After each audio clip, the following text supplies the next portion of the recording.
Sinuspinde ng NAPOLCOM si dating CIDG Chief Brigadier General Romeo Macapas na nangialam umano sa investigasyon sa kaso ng mga missing sa Bungero.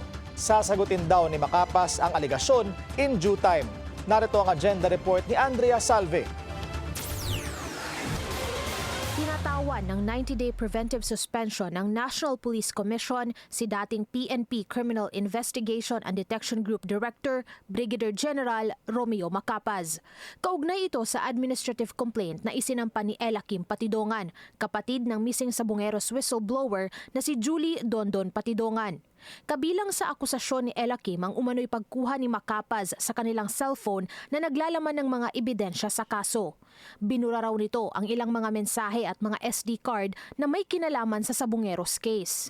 The Commission finds the motion meritorious.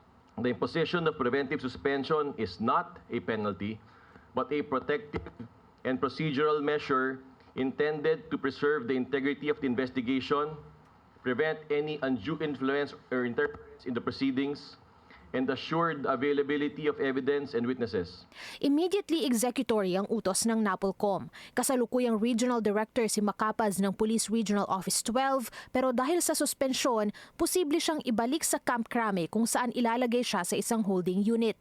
Sa isang text message sa Billionaire News Channel, sinabi ng general, sasagutin niya ang mga aligasyon in due time. Pero una niya nang itinanggi ang mga akusasyon ng Patidongan Brothers.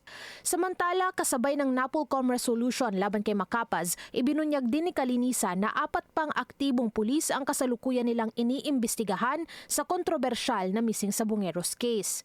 Galing daw ang mga pangalan sa isa pang posibleng maging witness gaya ni Patidongan. Kung tuluyan ng lumabas yung taong ito at ipapel niya yung sinasabi niya, then we will also share it with the Department of Justice.